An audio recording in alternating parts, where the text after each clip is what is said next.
फर्श वाले तेरी शौकत का उलूस क्या जाने, खुसरवार से उड़ता है फरेरा तेरा। मैं तो मालिक ही कहूंगा कि हाँ मालिक है हबीब, यानी महबूब मुहिब में नहीं मेरा।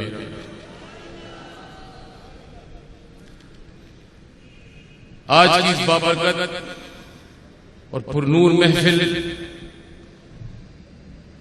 इस बात की गवाही देती है कि हम और आप इस रूहानी महफिल में, जहां मेरे बाद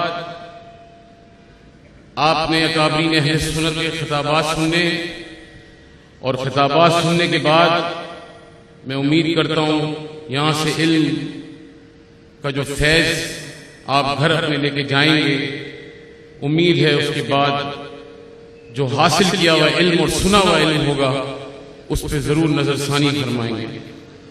मुल्क हासिल करने के बाद अकाबरीन अहले सुन्नत ने अपना काम खत्म नहीं किया, तसलसल के साथ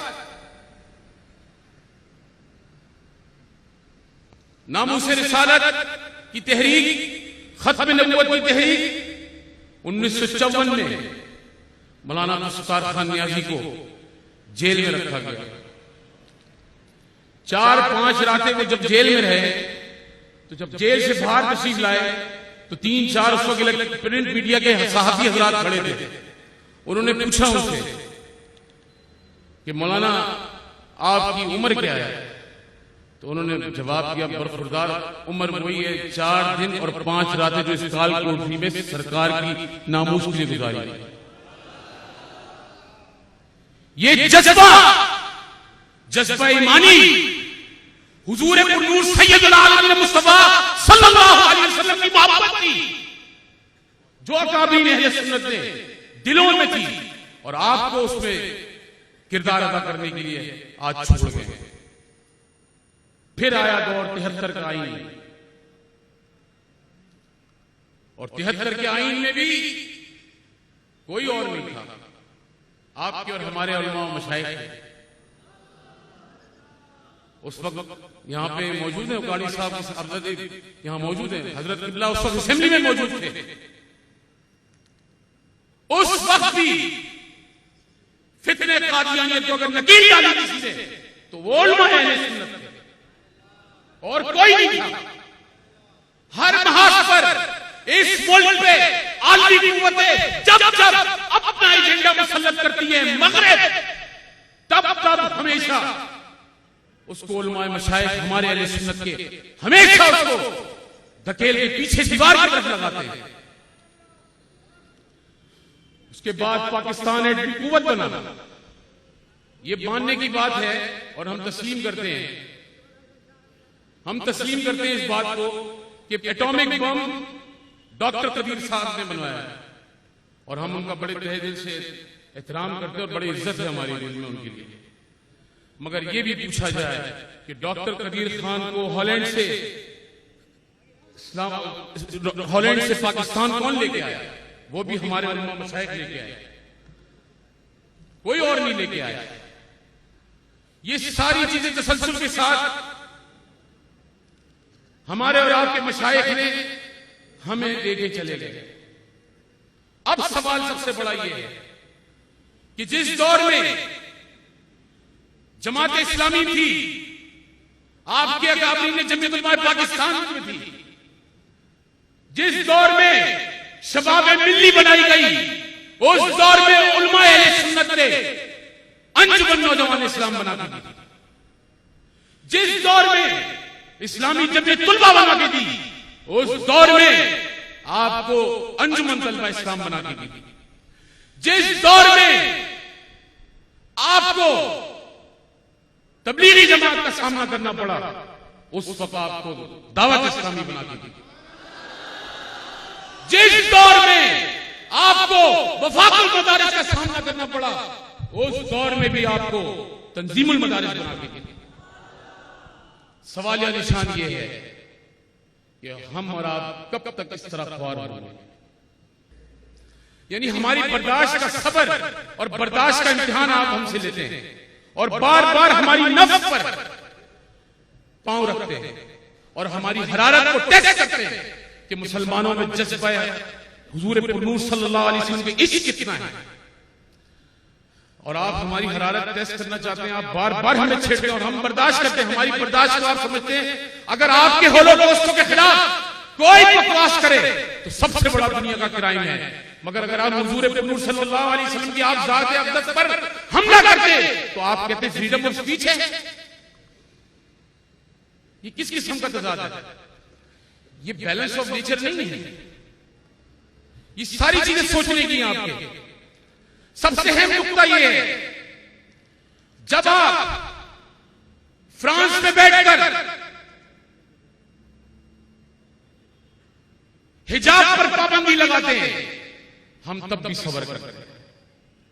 जब आप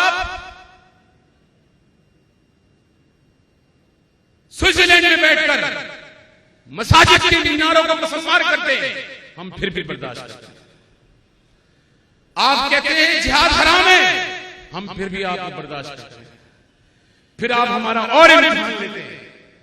आप अफगानिस्तान में बैठकर और अमेरिका में बैठकर बर्न कुरान डे बनाते हैं और फिर भी हम आपको कुछ नहीं कहते, हम बर्दाश्त करते हैं। मगर जब आप हुजूर पुरनूर सैयदुल आलमीन मुस्तफा सल्लल्लाहु अलैहि वसल्लम की ज़ात अक़दस पर हमला करते तो फिर आपको सुनना होगा कि आपको हर दफा मुमताज कादरी का सामना करना पड़ेगा। जब जब रूए ज़मीन पर मुसलमानों की शायर इस्लाम की ज़ात अक़दस पर हमला होगा तो ये पाकिस्तान का 18 करोड़ नौजवान मुमताज कादरी बनकर बाहर निकलेगा। हमारा हाकिमुल वक्त साबिक सदर आसिफ अली जरदारी वेंटगोल्ड सिटी में बैठकर पोप के साथ वायदा करता है कि हम तहफ़्फ़ुज़ नामूस रिसालत के कानून में तरामीम करेंगे। तुम तहफ़्फ़ुज़ नामूस रिसालत के कानून में तरामीम करोगे। तुम भूल गए कि या रसूलुल्लाह के चाहने वाले और सुन्नियों, अगर तुमने आसिफ जरदारी साबिक हुक्मरानों ने वेंटिकन सिटी में पोप के सामने यह है किया है कि तुम तहफ़्फ़ुज़ नामूस रिसालत के कानून में तरामीम करोगे, तो 18 करोड़ सुन्नियों ने रोज़े रसूल सल्लल्लाहु अलैहि वसल्लम पर अहद किया है कि हम तुम्हारी गर्दन में मुसम्मार कर देंगे। हमारे किताब में गुस्ताखे रसूल की एक ही सजा, हम गुस्ताखे रसूल की जान देने लेना भी जानते हैं और जान देना भी जानते हैं।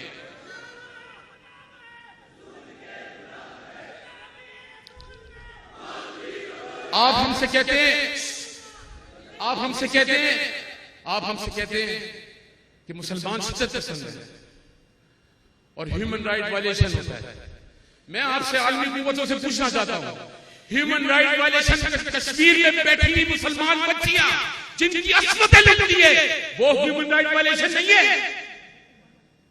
बर्मा में मुसलमानों का कत्लेआम होता है, वो ह्यूमन राइट वायलेशन नहीं है? फलस्तीन में बच्चों के सर काट दिए जाते, वो ह्यूमन राइट वायलेशन नहीं है? इराक में मस्जिदों में दरगाहों के अंदर लाशों का ढेर पड़ा जाता है, वो ह्यूमन राइट वायलेशन नहीं है? वो सब ह्यूमन राइट वायलेशन है। मगर आपको हमारी ह्यूमन राइट वायलेशन जब नजर आती है, फिर आप कहते हैं कि हम मॉडरेट नहीं है, हमें शिद्दत पसंद है। आप जब जब हमारी नामूस रिसालत को, तहफ़्फ़ुज़ नामूस रिसालत के कानून को छेड़ेंगे, आपको हमेशा मुमताज कादरी जैसे लोगों का सामना करना पड़ेगा। और 22 जून को डॉक्टर अशरफ आसिफ जलाली की क़यादत में लियाकत बाग में तहरीक मुमताज कादरी रिहाई का जलसा रखा है। दुआ फरमाएं अल्लाह ताला हमें इस काबिल इस्तिकामत दे कि हम मुमताज कादरी को रिहा भी कराएं और हम को जहां जहां मुमताज कादरी की रिहाई के लिए जाना पड़े हम वहां जा सके। अल्लाह ताला इस मुल्क में निज़ाम मुस्तफ़ा का निफाज और मकाम मुस्तफ़ा का तहफ़्फ़ुज़ फरमाए।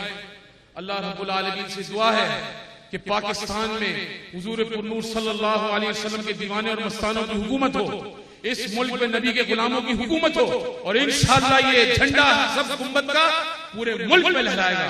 व आखिर दावाना अल्हम्दुलिल्लाह।